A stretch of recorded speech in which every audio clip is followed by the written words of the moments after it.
आज all India Quraish के इस इजलास में मोहतरम जनाब सिराज कुरैशी साहब, सदर ऑल इंडिया कुरैश जमात, मोहतरम जनाब फजलुर रहमान साहब, मेंबर ऑफ पार्लियामेंट, मेरे वालिद की तरह हर कदम पर मदद करने वाले ऐसे हाजी यासीन कुरैशी साहब, यहाँ मौजूद तमाम कुरैशी जमात के मोहतरम शख्सियात, दोस्तों, साथियों, अस्सलाम वालेकुम रहमतुल्लाहि व बरकातुहू।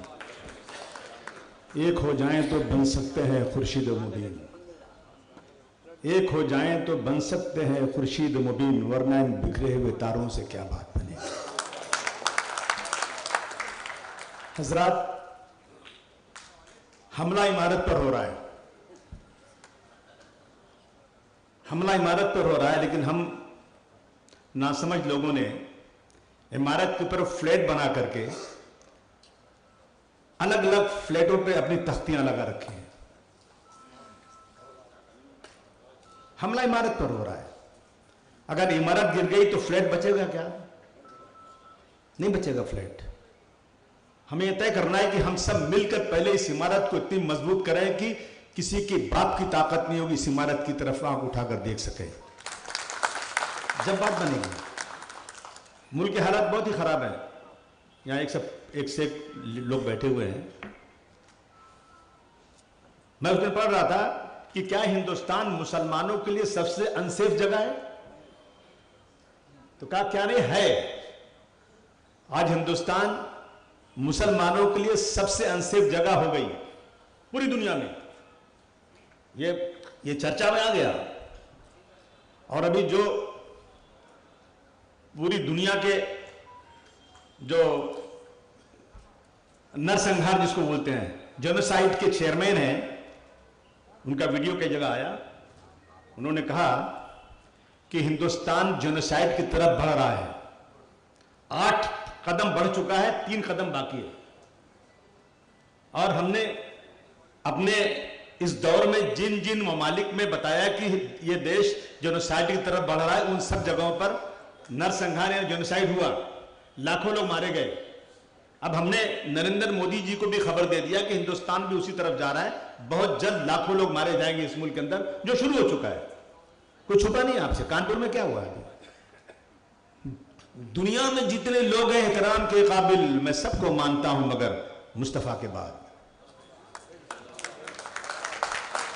लानत है हमारी जिंदगी के ऊपर। कोई उठ के एक दिन बोल देता है शरीयत के खिलाफ, हुजूर सल्लल्लाहु अलैहि वसल्लम के खिलाफ, अल्लाह के खिलाफ। यानी ऐसा होता है कि एक आदमी को, दाढ़ी वाले को पकड़ करके 20 आदमी मारते हैं और कहते हैं तुम गाली दो। मरता क्या नहीं करता। ये इस मुल्क में हो गया है। मैं इसलिए कह रहा हूं कि हमें क्या करना चाहिए। देखिए, कुरैश जमात के लोग बहुत मजबूत हैं माशाअल्लाह, और मैं जानता हूं बहुत बड़े बड़े लोग हैं। हाजी साहब खुद, जब मैंने यहाँ शुरू किया काम, मैंने मेरे कंस्टिट्यूंसी में मैंने एक्सरे मशीन और सोनोग्राफी और डायलिसिस मशीन सब लगाना शुरू किया, तो मुझे हाजी साहब ने बढ़ चढ़ के उसमें हिस्सा लिया, मुझे मदद किया उसके अंदर। बहुत सारे लोग, ये बोलना नहीं कि सामने अच्छा नहीं लगता है, बहुत सारे बेगुनाह जेल के सलाखों के पीछे पड़े हैं। यकीन जानिए, कोई गलती नहीं है। मैं एक जिम्मेदार शहरी होने की बात ये कह रहा हूं, और मैंने पार्लियामेंट में भी और असेंबली में कहा है कि कोई गलती उनकी नहीं है। गलती सिर्फ उनकी ये है कि वो मुस्लिम मसाइल पर बढ़ चढ़ के बोलने की कोशिश करते हैं, मुस्लिम दबी हुई मुस्लिम कौम को मदद करने की कोशिश करते हैं। उसके एवज में उनको जेल की सलाखों के पीछे 20-20 सालों से रखा हुआ है। 20-20 सालों से खाने को नहीं उनके पास है। ये हालात देश में चल रहे हैं आजकल। हम बहुत सब्र कर रहे हैं। मस्जिदों पर लाउड स्पीकर उतार दिया जाएगा। मस्जिदों पर लाउड स्पीकर के साथ लाउड स्पीकर बहुत जगह पे लगा है, उसका नाम नहीं कोई ले रहा है। सिर्फ मस्जिद मस्जिद मस्जिद की जा रही है। मैंने कहा था कि ज्यादा हमको परेशान मत करो। एक बिल्ली होती, बिल्ली बहुत कमजोर है, एक शेर दौड़ाता है उसको, वो भागती है जान बचाने के लिए, लेकिन जब उसे लगता है कि अब मैं बचूंगी नहीं, एक बार मुड़ के शेर पर भी हमला करती है, उसके बाद मरती है। एक्शन का रिएक्शन होता है, और ज्यादा बंद कीजिए उसको, सर से पानी ऊपर जा रहा है। हम तो हमेशा हिंदू और मुस्लिम की एकता की बात करते हैं, कहते कि महलों और झोपड़ों सबका मुकद्दर फूट जाएगा अगर ये साथ हिंदू और मुस्लिमों का छूट जाएगा। दुआ कीजिए कि हमें प्यार के रिश्ते रहे कायम, ये रिश्ते टूट जाएंगे, मोदी जी भारत टूट जाएगा, खत्म हो जाएगा। 24 घंटा सिर्फ हिंदू मुस्लिम। मुझे बहुत खुशी हुई, मैं कल से बहुत खुश हूं। हुजूर सल्लल्लाहु अलैहि वसल्लम के बारे में जो चाहो बोल दिया। हम चिल्ला रहे हैं कि उस पर केस करो, कौन शर्मा है कौन है, ये जो चाहे बोले चले जा रहे हैं। लेकिन यहाँ के हमारे एक्स चीफ मिनिस्टर, बड़े बड़े लीडरों ने कहा कि तुम घबराओ मत शर्मा, हम तुम्हारे साथ हैं, हम तुम्हारे साथ हैं। अल्हम्दुलिल्लाह कुछ अरब ममालिक ने बोर्ड लगा दिया कि यहाँ पे जो है हिंदुस्तान के सामान को बेचना बिल्कुल बाहर निकालो, बेचना। एक दिन में दुरुस्त हो गए। मोदी जी हमारी बातें नहीं सुना आपने। लाखों मुसलमान चिल्ला रहे हैं कि भाई कानून के मुताबिक उस पर काम करो, आप सुनने को तैयार नहीं। लेकिन जो अरब ममालिक ने बुलाया आपके एम्बेसडर को, बात किया, तो आपने उन दोनों को सस्पेंड किया। सस्पेंड नहीं, उनको जेल की सलाखों के पीछे कम से कम 5 साल के लिए भेजेंगे, तब मैं समझू का इंसाफ होगा।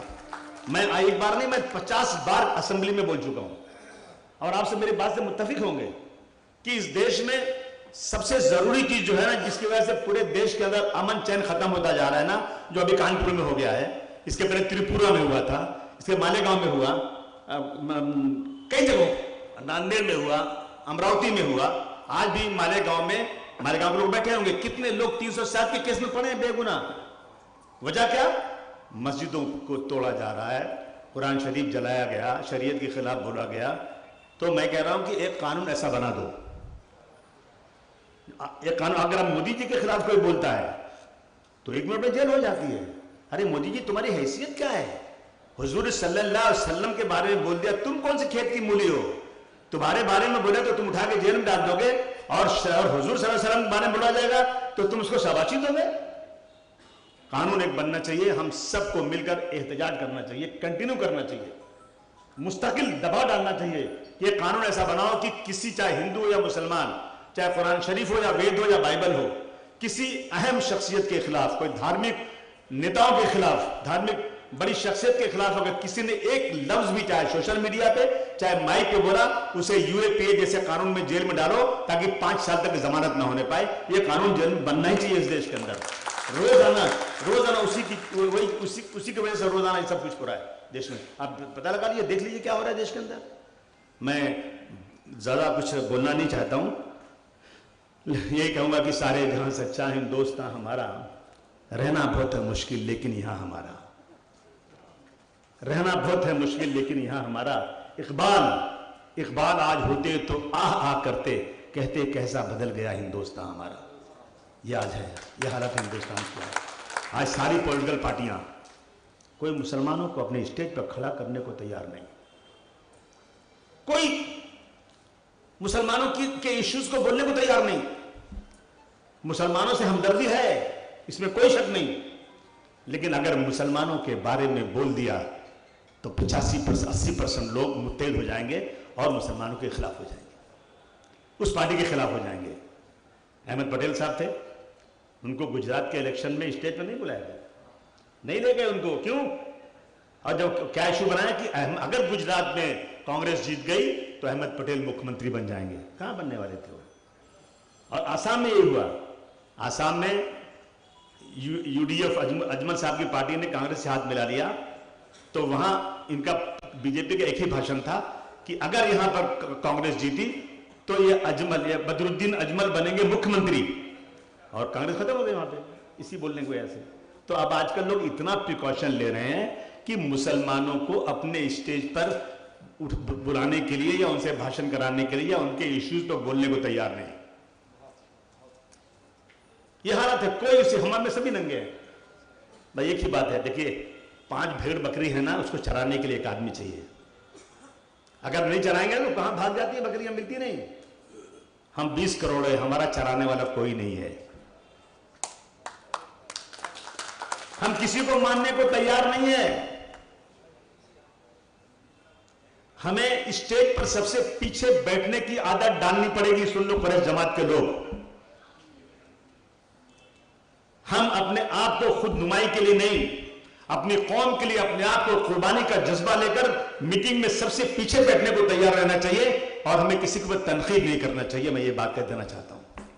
हम तनकीदें करते हैं, जो शख्स आगे बढ़ता है ना उसके ऊपर तनकीदें होती हैं, उसकी बुराइयां निकालकर उसकी जो है उसको पैर से काट कर छोटा करने की कोशिश की जाती है, ना कि हम उसके बराबर हो जाएं।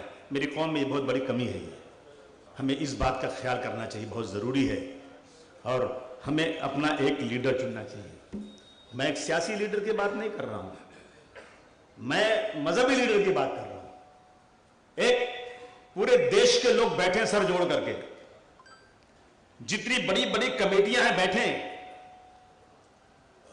और हर स्टेट में उनके नुमाइंदे हों और वो कह दे कि आज तुमको 5 माले से कूद जाना है। हमें उफ नहीं करना है और कूद के अपनी जान दे देना है, क्योंकि मेरे लीडर ने कह दिया है। अगर हमने ये कर लिया ना, हमने ये कर लिया तो हमारी हैसियत बन जाएगी। आज हमारी हैसियत कुछ नहीं है इस मुल्क के अंदर। आज मैं देख रहा हूं हमारे गांव में पुलिस वाला एक आया, बोले ये गाय क्यों बांधा है? उसने कहा साहब दूध देने के लिए रखा है। कहा तुम काटोगे इसको? कहा नहीं सर, हम तो दूध के लिए रखे हैं। जबरदस्ती भैंस काटने पे, गाय भैंस जाने दीजिए। हमारे अतराफ में यूपी में कई जगहों पर भैंस भी नहीं कट रही है, गोश्त मिलता ही नहीं। और जिसने चोरी वोरी से काट दिया ना, तो दूसरा आदमी मेरा ही भाई वो जाके खबरी का काम करता है और उसको पकड़ा देता है। आस्तीन में सांप हैं, लोग परेशान हैं। आज हमारे लोग शिकायत करते हैं। शर्म आना चाहिए। कौम पे इतनी बड़ी मुसीबत पड़ी है और आप दलाली करते हो। दूसरी चीज, आप सब लोग ताकतवर हो, रोको जो मौलाना जाते हैं, जो उसके टीवी के ऊपर बहस करने के लिए, रोको सबको, बिल्कुल नहीं। ये जितने मीडिया वाले हैं ना, ये सब कमीने हैं। टेप करो, भेजो वही बात। ये तलवे चाहते हैं मोदी के, बीजेपी के, और बेइज्जत करते हैं हमारे लोगों को। क्या जरूरत जाने की आपको? इनका इशू एक है, सिर्फ इनका इशू एक है कि किसी तरह से मुसलमानों की बातें लाओ और नॉन मुस्लिम को, इस देश के 80% लोगों को पोलराइज करो। इसके पीछे हमारे लिए एक भी, हमारी फलाह बहबूदी के लिए एक भी सवाल नहीं पूछा जाता है। बाइकआउट करिए ऐसे लोगों को, जो लोग जो उलमाए कराम में जाकर बैठते हैं, और जो पॉलिटिकल पार्टी के लोग भी कम से कम जाना चाहिए। अपने को जाने की कोई जरूरत नहीं टीवी के ऊपर। हमको इस तरह इंसाफ लेना है। मुझे खुशी है कि आज बहुत अच्छे लोग, मजबूत लोग यहां बैठे हुए हैं। देखिए, ये नहीं कि काम नहीं हो रहा, काम हो रहा है।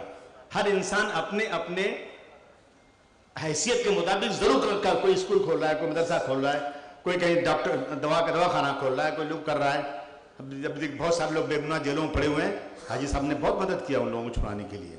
पूरे हिंदुस्तान की जेलों में पड़े हुए हैं। हाजी साहब बंद मुट्ठी कई लोगों को मदद करते हैं ताकि बेगुनाहों को किससे छुड़ाया जाए। इस तरह से बहुत सारे लोग काम करते हैं, हमें करना चाहिए। अभी कानपुर में जो वाकया हो गया, क्या गलत हुआ? कानपुर वालों ने अगर हुजूर सल्लल्लाहु अलैहि वसल्लम के खिलाफ किसी ने उनके खिलाफ जबान खोला, तो अगर सड़क पर उतरे तो कौन सी गलती किया उन्होंने? बाला साहब ठाकरे की पत्नी, एक दिन यहाँ पे शिवाजी पार्क में उनकी मूर्ति बनी है, उनकी मुंह पे कहीं से कालिक नजर आ गया। बोले अबू आजमी ने पोता, अरे साला मैं देखे नहीं, कहां है? मैं कभी गया नहीं। हंगामा हो गया मुंबई के अंदर। आपको पता है कितनी गाड़ियां जला दी गई, पूरे महाराष्ट्र में रोड रोक दिया गया। क्यों? कि बाला साहब की पत्नी, वो शरीफ औरत थी, मैं उनको कुछ नहीं कह रहा हूं, कि उनके मुंह पर काली पोत दिया। कोई कालिक नहीं पोता था। कोई बच्चे फुटबॉल खेलते होंगे, बरसात में तो लग गया होगा शायद वहां पे जाके, तो थोड़ा कालिक दिख गया। पूरा महाराष्ट्र जला डाला है। गिरफ्तारी नहीं हो रही है किसी की। हमारे लोगों ने कानपुर में अगर हुजूर सल्लल्लाहु अलैहि वसल्लम के खिलाफ किसी ने कुछ कहा निकले, तो आप जो है, आपने 500 लोगों की लिस्ट बनाया है और इनको सबसे संगीत धाराओं में बंद करना चाहते हो।